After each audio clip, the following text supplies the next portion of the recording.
Thank you for your patience. We had a very good but long meeting with the chairpersons of the House of Representatives in the Oval, and it went a little longer, but it went very well. Thank you all for being here. I'm accompanied by the Vice President and the Secretary of Treasury, Janet Yellen, and I want to talk today about our plan. And the January job numbers came out today. And while we're grateful for everyone who found work and is earning a paycheck, it's very clear our economy is still in trouble. We added just 6,000 private sector jobs in the country last month. Overall, we added 49,000 jobs. And this at a time when we have more than 10 million people out of work. 4 million people have been out of work for 6 months or longer. And 2.5 million women have been driven from the workforce. 15 million Americans are behind in the rental payments. 24 million adults and 12 million children literally don't have enough food to eat. These aren't Democrats or Republicans, they're Americans, and they're suffering. They're suffering not because of anything they did. Through no fault of their own, they're suffering. Once-in-a-century virus has decimated our economy, and it's still wreaking havoc on our economy today. And so much of it is still about the virus. We're still in the teeth of this pandemic. In fact, January was the single deadliest month of the whole pandemic. We lost nearly 100,000 lives. I know some in Congress think we've already done enough to deal with the crisis in the country. Others think that things are getting better and we can afford to sit back and either do little or do nothing at all. That's not what I see. I see enormous pain in this country. A lot of folks out of work, a lot of folks going hungry, staring at the ceiling tonight wondering, what am I going to do tomorrow? A lot of folks trying to figure out how to keep their jobs and take care of their children. A lot of folks reaching the breaking point. Suicides are up, mental health needs are increasing, violence against women and children is increasing. A lot of folks are losing hope. And I believe the American people are looking right now to their government for help, to do our job, to not let them down. So I'm going to act, and I'm going to act fast. I'd like to be doing it with the support of Republicans. I've met with Republicans. There's some really fine people who want to get something done, but they're just not willing to go as far as I think we have to go. I've told both Republicans and Democrats that's my preference to work together. But if I have to choose between getting help right now to Americans who are hurting so badly and getting bogged down in a lengthy negotiation, or compromising on a bill that's up to the crisis, that's an easy choice. I'm going to help the American people who are hurting now. That's why I'm so grateful to the House and the Senate for moving so fast on the American Rescue Plan. Here's what's in that plan. First, it puts $160 billion into our national COVID-19 strategy, which includes more money for manufacturing, distribution, and setting up of vaccine sites, everything that's needed to get the vaccines into people's arms. There's simply nothing more important than us getting the resources we need to vaccinate the people in this country as soon, as quickly as possible. So job number one of the American Rescue Plan is vaccines. Vaccines. The second, the American Rescue Plan is going to keep the commitment of $2,000, $600 has already gone out, $1,400 checks to people who need it. This is money directly in people's pockets. They need it. We need to target that money. So folks making $300,000 don't get any windfall. But if you're a family that's a wage earner, each of the parents, one making 30 grand, one making 40 or 50, maybe that's a little more than, well, yeah, they need the money, and they're going to get it. And here's what I won't do. I'm not cutting the size of the checks. They're going to be $1,400, period. That's what the American people were promised. Very quickly, here's the rest of my plan. It has money for food and nutrition so that folks don't go hungry. I think our Republican friends are going to support that.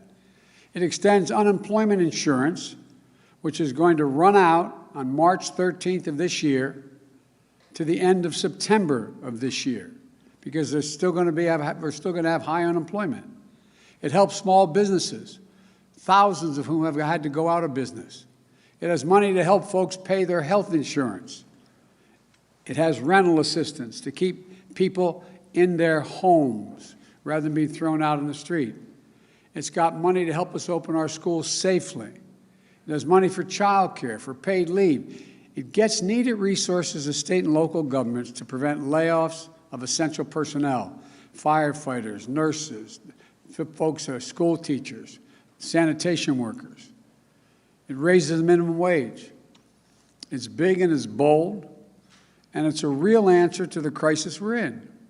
That's one more thing, and I want to say it very clearly on this, be very clear on this point. It's better economics. It not only addresses the immediate crisis we're in, it's better for the long-term economic health of our nation and our competitiveness.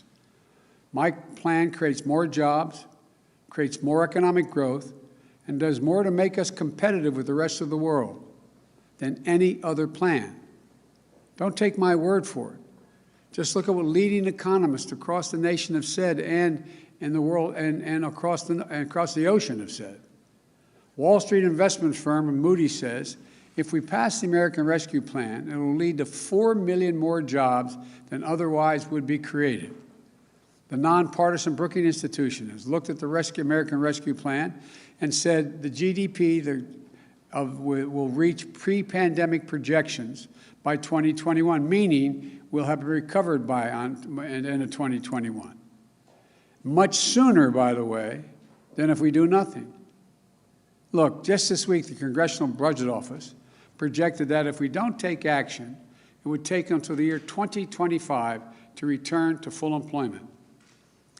There's also a growing chorus of top economists, right, center, left, that say we should be less focused on the deficit and more focused on the investments we make and can make now in jobs, keeping families out of poverty, and preventing long-term economic damage to our nation. The simple truth is, if we make these investments now, with interest rates at historic lows, we'll generate more growth, higher incomes, a stronger economy, and our nation's finances will be in a stronger position as well.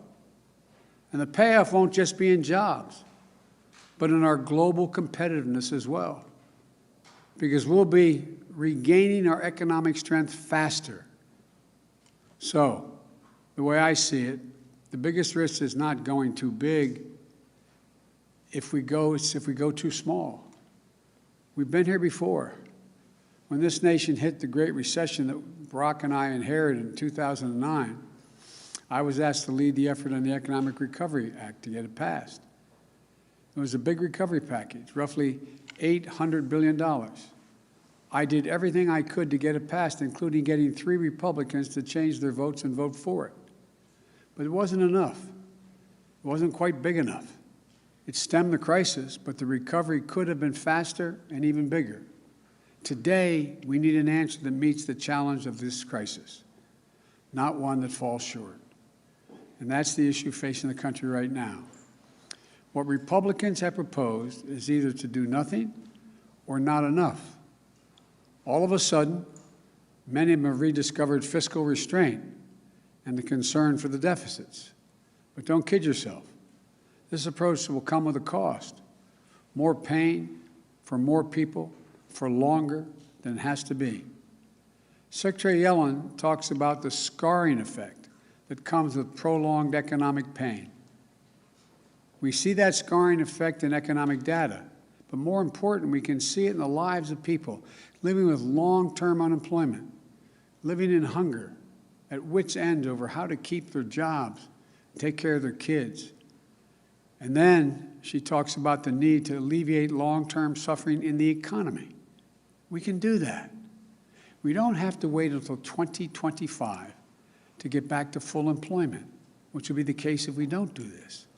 Again, independent analysis from places like Moody's, on Wall Street, Brookings Institution, the American Rescue Plan could achieve that by the beginning, full employment, by the beginning of next year. So to me, this is what this moment comes down to.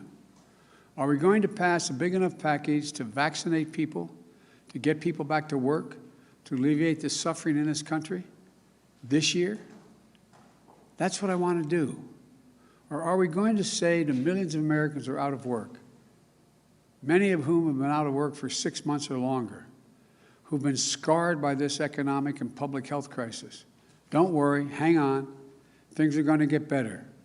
We're going to go smaller, so it's just going to take us a lot longer, like until 2025. That's the Republican answer right now. I can't in good conscience do that. Too many people in the nation have already suffered for too long through this pandemic and economic crisis. And telling them we don't have the money to alleviate their suffering, to get to full employment sooner, to vaccinate America after $8 trillion in deficit spending over the past 4 years, much of it having gone to the wealthiest people in the country, is neither true nor necessary. We do have the resources to get to full employment sooner. We do have the tools to reduce a lot of suffering in this country. We just have to choose to use them. So it's time to act. We can reduce suffering in this country. We can put people back to work. We can gain control of this virus. That's what the American Rescue Plan does. And that's what I'm determined to do. And that's what I hope we're going to be able to do in the near term. So may God bless you all. May God protect our troops. And I truly believe real help is on the way. Thank you all so very much. Thank you. Mr. President, how could you better target who gets the $1,400 check?